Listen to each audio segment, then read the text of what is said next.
saludos cordiales desde nuestra Universidad Autónoma de Guerrero, Facultad de Medicina. Nosotros somos Medinformes. Le damos la bienvenida a nuestro primer capítulo de nuestro podcast educativo.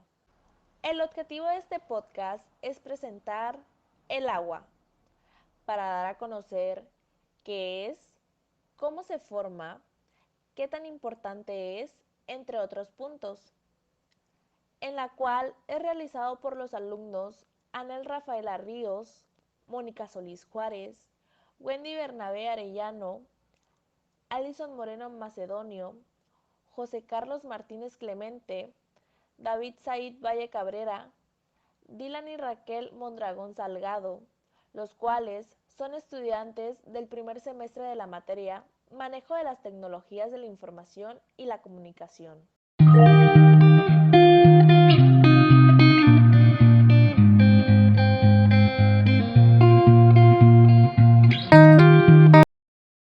Hoy en día, sabemos las repercusiones que tiene y tendrá nuestro planeta en el ámbito del agua.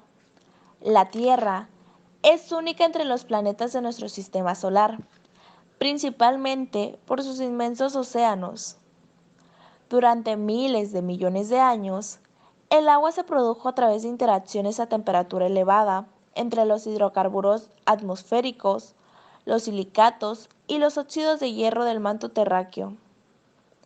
La humedad alcanzó la superficie del planeta como vapor emitido durante las erupciones volcánicas. Los océanos se formaron al condensarse el vapor y volver de nuevo a la Tierra en forma de lluvia. Durante millones de años, el agua ha afectado de forma significativa a nuestro planeta, ya sea cayendo como lluvia o fluyendo en ríos. El agua ha erosionado las rocas más duras y transformando montañas y continentes. Muchos científicos creen que hoy la vida surgió en un caldo primigenio de arcilla y agua. Charcas de arcilla pudieron promover la síntesis de macromoléculas y la acumulación de las estructuras fundamentales de la vida. No es de extrañar que la vida surgiera por accidente en asociación con el agua, dado que esta sustancia posee varias propiedades poco habituales que la hacen muy adecuada para ser la matriz de la vida. Entre estas se encuentran sus cualidades térmicas y sus características solventes poco comunes. Las propiedades del agua están relacionadas de forma directa con su estructura molecular. En este momento se preguntarán, ¿por qué es fundamental para la vida? Bueno, desde hace mucho tiempo se reconocen su estabilidad química, sus notables propiedades como disolvente y su participación como reactivo bioquímico. Lo que no se ha apreciado en gran medida es la función crucial que la hidratación desempeña en la arquitectura, la estabilidad y la dinámica funcional de las macromoléculas como las proteínas y los ácidos nucleicos. Ahora se sabe que el agua es un componente indispensable de procesos biológicos tan diversos como el plegamiento de proteínas y el reconocimiento biomolecular en mecanismos de transducción de señales, el autoensamblaje de estructuras supramoleculares como los ribosomas y la expresión genética. El agua presenta grandes estructuras moleculares donde la molécula del agua, H2O, está formada por 2 átomos de hidrógeno y 1 de oxígeno. El agua tiene una forma geométrica tetraédrica debido a la hibridación sp3 de su átomo de oxígeno, que está situado en el centro del tetraedro. 2 de las esquinas están ocupadas por átomos de hidrógeno, cada uno de los cuales está unido al átomo de oxígeno por un enlace covalente sencillo. Esta disposición otorga a la molécula de agua una geometría flexionada. Las otras 2 esquinas están ocupadas por los pares de electrones no apareados del oxígeno. El oxígeno es más electronegativo que el hidrógeno. Como consecuencia, el átomo de oxígeno, que es más grande, tiene una carga parcial negativa y cada uno de los dos átomos de hidrógeno lleva una carga parcial positiva. El enlace tiene tanto carácter electrostático, iónico, como covalente. Las interacciones electrostáticas ocurren entre cualquiera de dos cargas opuestas parciales, o sea, moléculas polares, o bien completas, que son iones o moléculas con cargas. Los enlaces covalentes implican la distribución compartida de electrones con superposición o mezcla de orbitales. El carácter covalente confiere direccionalidad al enlace o interacción, en contraste con el campo de fuerza esférico uniforme que se observa alrededor de un ion, en donde estas estructuras se presentan en cuatro partes que forman estas. Número 1. Estructura tetraédrica del agua. En el agua, 2 de los 4 orbitales sp3 del oxígeno están ocupados por 2 pares solitarios de electrones. Cada uno de los otros 2 orbitales sp3 semillenos se complementan con la adición de un electrón de hidrógeno. Número 2. Cargas de una molécula de agua. Los 2 átomos de hidrógeno de cada molécula llevan cargas parciales positivas. El átomo de oxígeno lleva una carga parcial negativa. Número 3. Modelo espacial de una molécula de agua. Como la molécula de agua tiene una geometría plegada, la distribución de la carga dentro de la molécula es asimétrica. Por consiguiente, el agua es polar. Número 4. Interacciones iónicas, las cuales ocurren entre átomos o grupos cargados que no son dirigidas, como por ejemplo, suceden de manera uniforme en el espacio alrededor del centro de la carga. Los iones de carga opuesta, como el sodio y el cloruro, se atraen. Por otra parte, los iones con cargas similares se repelen. En las proteínas, determinadas cadenas laterales de los aminoácidos contienen grupos ionizables.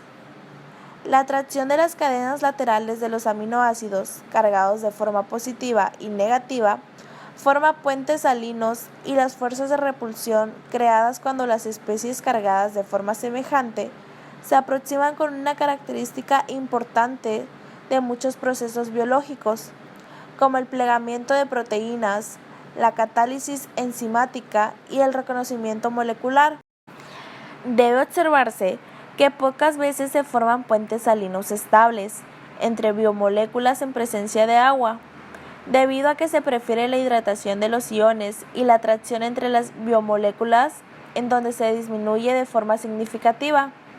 La mayoría de los puentes salinos de las biomoléculas se producen de presiones relativamente exentas de agua o en las interfaces de biomoléculas donde el agua está excluida. Como nota interesante, agregan un tetraédrico de moléculas de agua.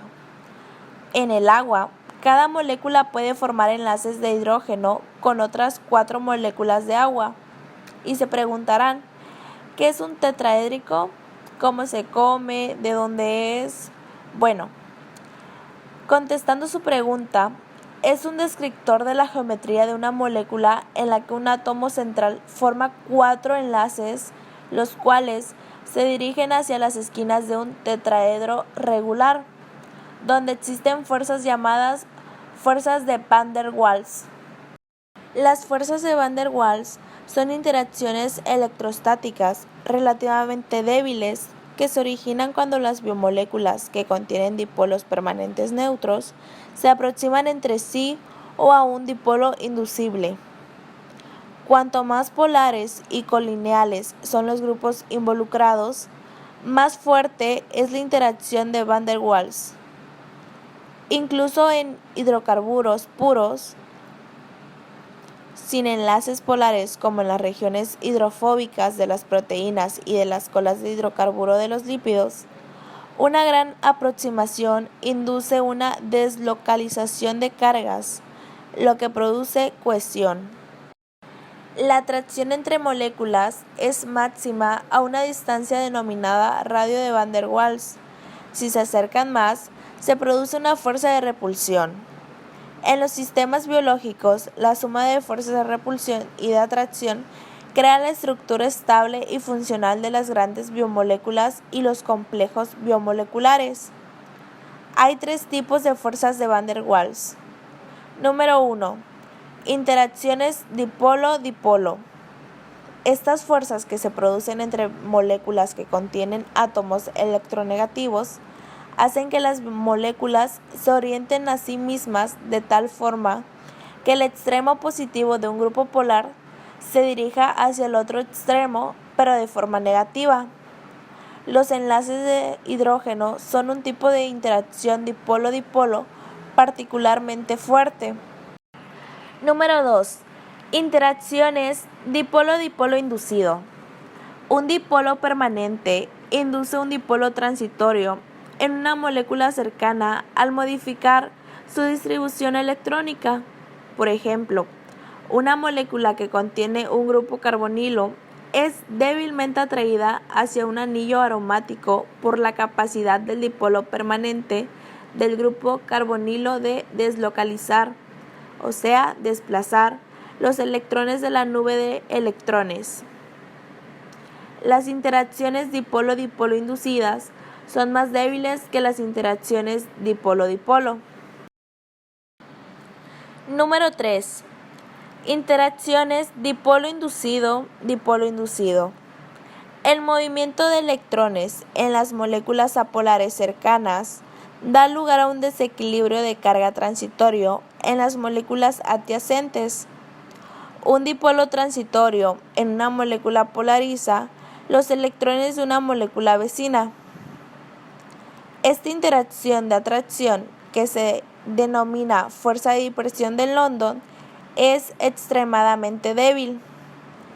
El apilamiento de los anillos de las bases en una molécula de DNA, un ejemplo clásico de este tipo de interacción, es posible debido a la capacidad de electrones, débilmente retenidos de distribuirse de manera desigual por arriba y por abajo de los anillos paralelos dispuestos en estrecha cercanía.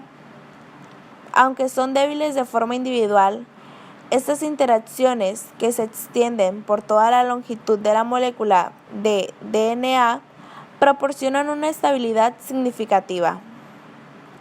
Propiedades térmicas del agua. Quizá la propiedad más singular del agua sea que es un líquido a temperatura ambiente. Si se compara el agua con moléculas parecidas de peso molecular semejante, los puntos de fusión y de ebullición del agua son excepcionalmente elevados. En estas condiciones, la mayor parte del agua de la Tierra sería vapor y la vida sería difícil. Sin embargo, el agua en realidad se funde a 0 grados centígrados y hierve a temperatura más arriba de 100 grados centígrados. No obstante, es un líquido que en la mayor parte del intervalo de temperaturas que se encuentran de forma habitual sobre la superficie de la Tierra. El enlace de hidrógeno es el responsable de este comportamiento anómalo.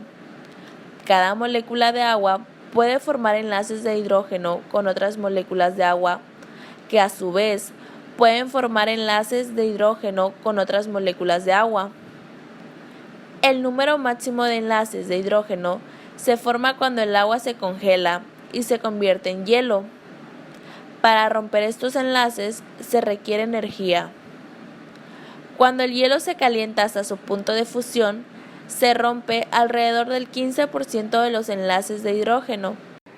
La energía requerida para fundir el hielo es mucho mayor que la esperada. El agua es líquida, está formada por agrupaciones de moléculas análogas al hielo cuyos enlaces de hidrógeno se están rompiendo y formando de manera continua. Al aumentar la temperatura, el movimiento y las vibraciones de las moléculas de agua se aceleran y se rompen más enlaces de hidrógeno. Cuando se alcanza el punto de ebullición, las moléculas de agua se liberan una de la otra y se vaporizan. El agua es un modulador eficaz de la temperatura climática a causa de su alto calor de vaporización y de su alta capacidad calorífica. El agua también tiene su función importante en la regulación térmica de los seres vivos. Su alta capacidad calorífica, sumada al elevado contenido de agua en la mayoría de los organismos, que es entre 50 y 95%, dependiendo de la especie, ayuda a mantener la temperatura interna del organismo. El agua presenta ciertas propiedades térmicas, las cuales son las siguientes. Número 1. Calor específico. La capacidad calórica del agua a 15 grados centígrados representa la unidad y por tanto el calor específico de otras sustancias se expresa como referencia al del agua. Número 2. Calor latente de fusión. Para convertir 1 gramo de hielo en agua se requiere 80 calorías a 0 grados centígrados. Número 3. Conductividad térmica. La conductividad térmica del agua es muy baja, por lo tanto, su calentamiento por conducción es muy lento. Número 4. El calor latente de evaporación. Este es el más alto. Gran parte de la radiación solar se utiliza en la evaporación del agua, produciendo efectos beneficiosos sobre los climas y estos a su vez sobre las comunidades. Y por último tenemos el punto número 5, el cual le corresponde la densidad del agua. El agua al solidificarse aumenta de volumen, por lo tanto el hielo flota sobre las aguas y esta propiedad evita que los lagos se solidifiquen totalmente cuando las aguas se congelan en la superficie. Propiedades disolventes del agua. A veces se dice que el agua es el solvente universal gracias a su habilidad para disolver una amplia gama de solutos. Sin embargo, este nombre no es completamente exacto, ya que existen algunas sustancias que no se disuelven bien en el agua. De manera general, el agua es buena para disolver iones y moléculas polares, pero mala para disolver moléculas no polares. El agua es el disolvente biológico ideal. Disuelve con facilidad una gran diversidad de constituyentes de los seres vivos. Su incapacidad para disolver otras sustancias, como los lípidos y determinados aminoácidos, hace posible la existencia de estructuras supramoleculares y de numerosos procesos bioquímicos. Moléculas hidrófilas, estructuración del agua celular y transiciones sol-gel. La estructura dipolar del agua y su capacidad para formar enlaces de hidrógeno con átomos electronegativos le permiten disolver sustancias iónicas y polares. Las sales, como el cloruro de sodio, estas están unidas mediante fuerzas iónicas. Un aspecto importante de todas las interacciones iónicas está en la disolución acuosa. Esta es la hidratación de los iones. Dado que las moléculas de agua son polares, experimentan atracción hacia iones cargados. Alrededor de los iones positivos y de los negativos se forman capas de moléculas de agua, denominadas esferas de solvatación. El tamaño de la esfera de solvatación depende de la densidad de carga del ion. Al hidratarse, los iones se reducen la fuerza de atracción entre ellos y la forma cargada se disuelve en el agua.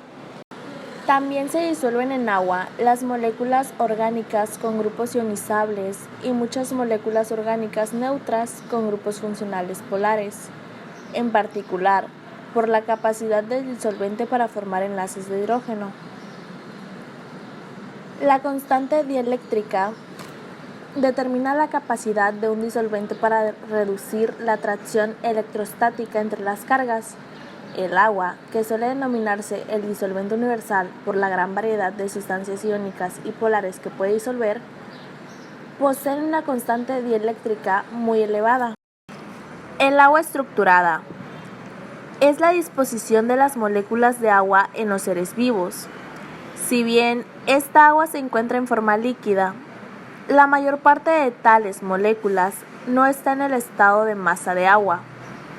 En cualquier momento, la mayor parte de los miles de millones de moléculas de una célula están unidas de manera no covalente con las macromoléculas y las superficies de membrana densamente compactadas en todo su interior. Las moléculas dipolares de agua forman fácilmente enlaces de hidrógeno con tales entidades. Recuérdense que las moléculas de agua son tetraédricas y que cada una puede formar enlaces de hidrógeno con otras 4 moléculas de agua. Por esta razón, una sola capa de moléculas de H2O atrae moléculas adicionales, constituyéndose de este modo una red tridimensional ampliada de moléculas de agua. En los agregados celulares hay numerosas capas de agua. Estas cubren el espacio entre macromoléculas adyacentes. Las transiciones sol-gel. El citoplasma, como cualquier material basado en agua que contenga polímeros, tiene las propiedades de un gel. ¿Y qué es un gel? Bueno, es una mezcla coloidal que en el caso de las células consiste en biopolímeros con superficies polares vinculadas con agua absorbida. La gelatina es un ejemplo bien conocido de un gel con fibras de la proteína colágena suspendidas e hidratadas en una gran cantidad de agua. Las capas de solvatación altamente estructuradas en una matriz de proteínas proporcionan las propiedades viscoelásticas que se reconocen en la gelatina para consumo humano. La estabilidad de un gel depende en gran medida de la longitud del polímero, de sus enlaces cruzados y de la continuidad del agua absorbida. Moléculas hidrófobas y su efecto hidrofóbico. La red de solvatación del agua excluye pequeñas cantidades de sustancias apolares mezcladas con agua, es decir, estas se agrupan en pequeñas gotas. Dicho proceso se denomina efecto hidrofóbico. Las moléculas hidrófobas, como los hidrocarburos, son virtualmente insolubles en agua. Su asociación en gotas pequeñas es consecuencia de las propiedades disolventes del agua, no de la atracción relativamente débil entre las moléculas apolares que se asocian. Cuando se introducen moléculas apolares en un ambiente acuoso, las moléculas de agua se organizan en una estructura similar a una caja que impulsa la región hidrófoba contra sí misma. Al final, la fase hidrófoba es excluida. Esta se estabiliza por interacciones de Van der Waals entre regiones apolares en estrecha proximidad entre sí. Moléculas anfipáticas. Un gran número de biomoléculas denominadas anfipáticas contienen grupos polares y apolares. Esta propiedad afecta de forma significativa su comportamiento en el agua. Por ejemplo, los ácidos grasos ionizados son moléculas anfipáticas. ¿Por qué? Porque contienen grupos carboxilato hidrófilos. Cuando se mezclan con el agua, las moléculas anfipáticas forman estructuras denominadas. La tendencia de las biomoléculas anfipáticas a reagruparse de forma espontánea en el agua es una característica importante de numerosos componentes celulares. Por ejemplo, un grupo de moléculas de fosfolípidos formadoras de bicapas constituyen la característica estructural básica de las membranas biológicas. El efecto hidrófobo es cuando se mezclan moléculas apolares y agua. Estas forman una jaula de moléculas de agua organizadas con enlaces de hidrógeno para minimizar la exposición a la sustancia hidrófoba. Las moléculas apolares, cuando se encuentran próximas, se atraen entre sí por las fuerzas de Van der Waals. Presión osmótica.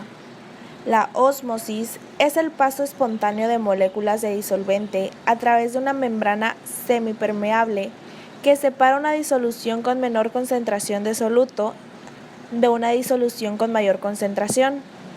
Los poros de la membrana tienen el tamaño suficiente para permitir el paso de las moléculas de disolvente en ambas direcciones, pero son demasiado estrechos para que pasen las moléculas o los iones de soluto. La presión osmótica es la presión que se requiere para detener el flujo neto del agua a través de la membrana. Como causa principal del flujo de agua a través de las membranas celulares, la presión osmótica es una fuerza impulsadora en numerosos procesos vitales.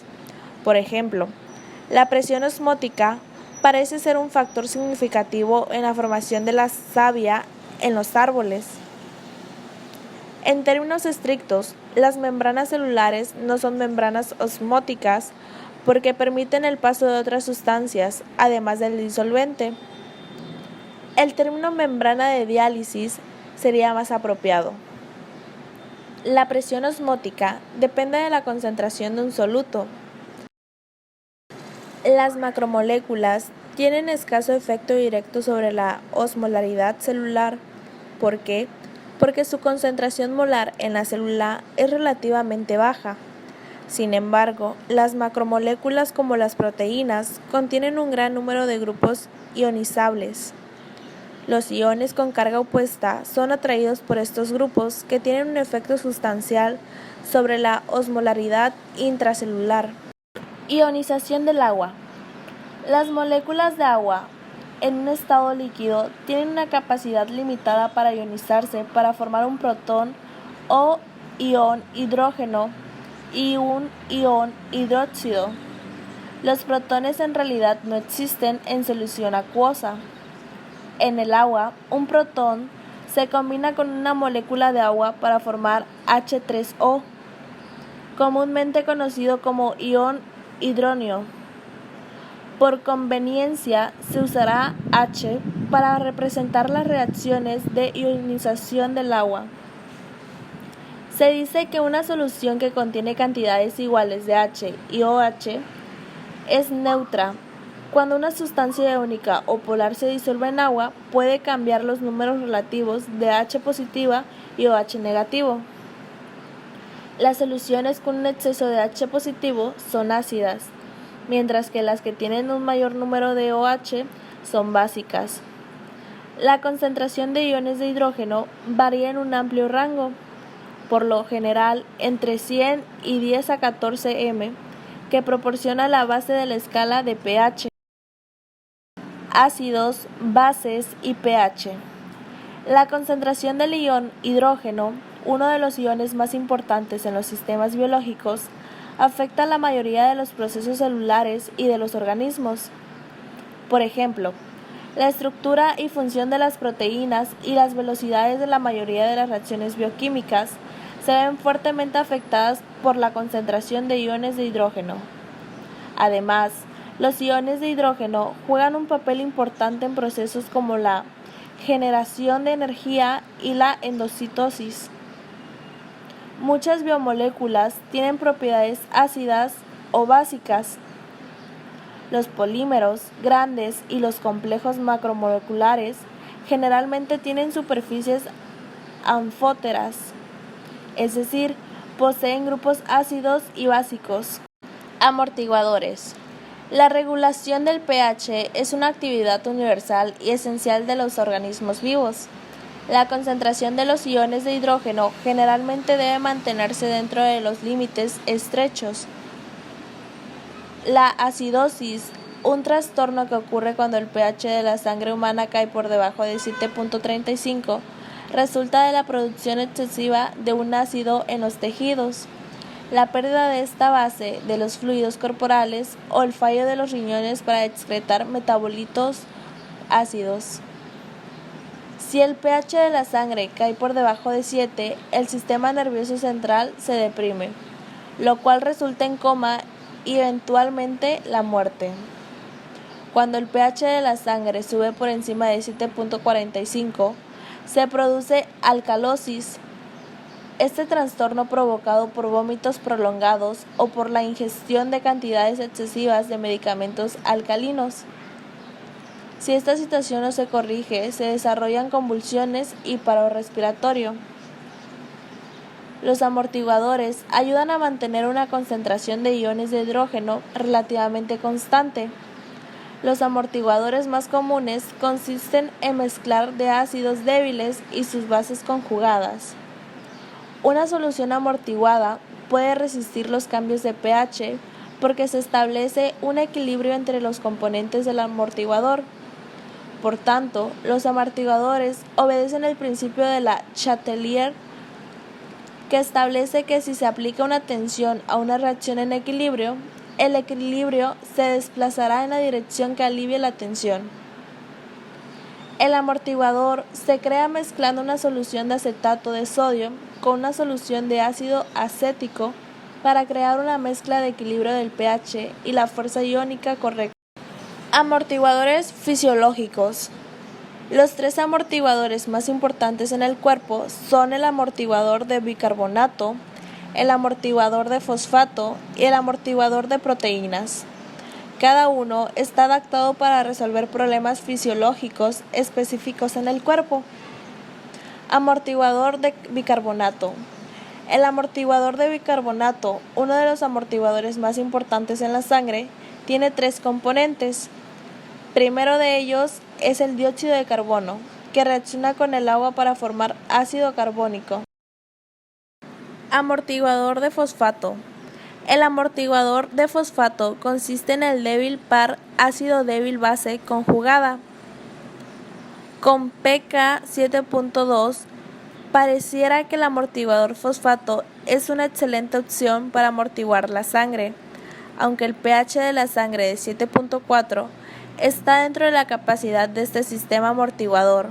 Las concentraciones de HPO4 y HPO42 negativo en la sangre son demasiado bajas para tener un efecto importante.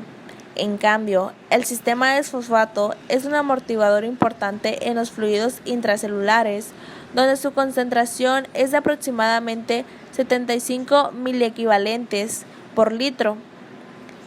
La concentración de fosfato de fluidos extracelulares como la sangre es de aproximadamente 4.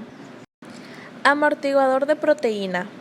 Las proteínas son una fuente importante de capacidad amortiguadora, compuestas de aminoácidos unidos entre sí por enlaces peptídicos.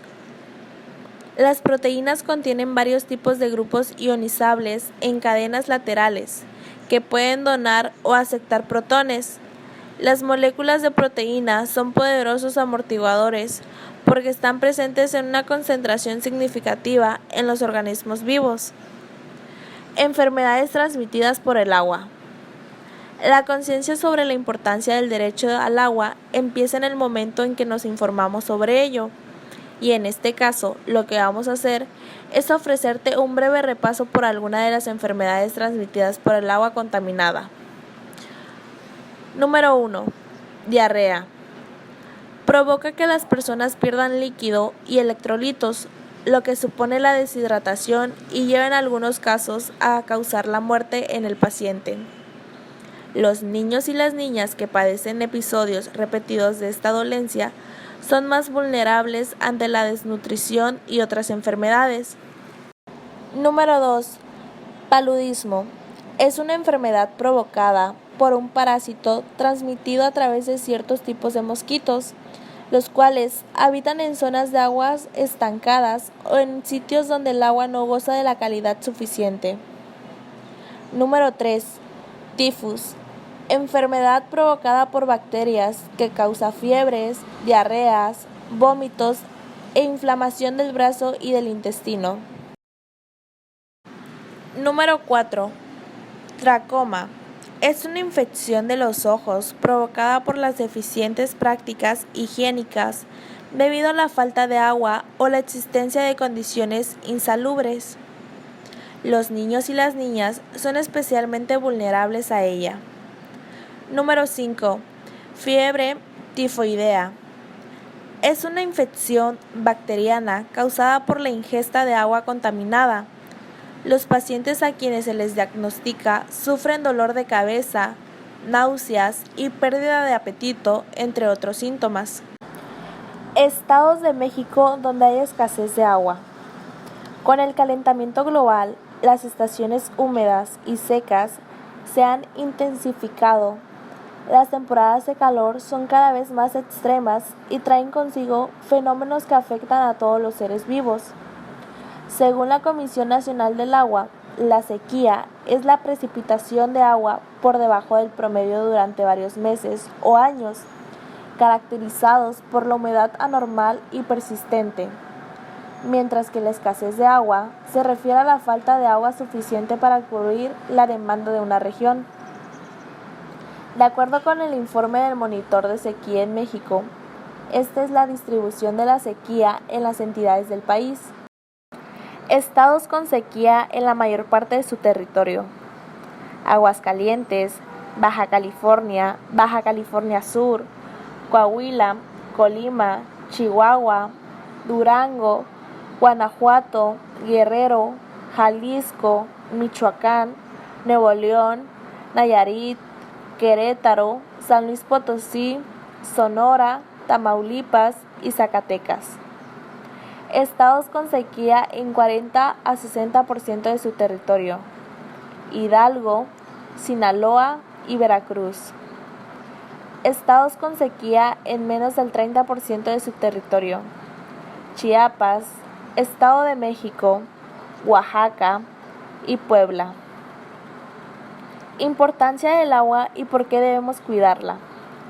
El agua contribuye a la estabilidad y regulación en los entornos del medio ambiente y de los organismos que habitan en este. Por lo tanto, se convierte en un factor que determina la supervivencia de la fauna y la flora del planeta. También interviene en el proceso de la fotosíntesis de las plantas, lo que tiene un gran impacto dentro de los ecosistemas. El planeta Tierra tiene un 70% de agua, pero casi en su totalidad es agua salada. La misma no es buena para el consumo del hombre o los animales, así como para la agricultura o las industrias. El agua apta para el consumo es el agua dulce, pero es bastante escasa. Solo el 3% del agua de la Tierra es potable, y la mayoría aparece en forma de hielo en los polos terrestres. El agua es de suma importancia para el bienestar humano, por términos de ingesta, higiene y en cuanto a todo lo relativo al saneamiento. Resulta curioso que el 70% de la Tierra sea agua y que el 70% de nuestro cuerpo también sea agua. Quizás sea por esto que lo recomendable para tener una dieta saludable y una larga vida sea el comer alimentos con un porcentaje del 70% en agua. Y bueno, esto fue todo por nuestro primer podcast. Espero que lo hayan disfrutado y hayan tenido una bella información.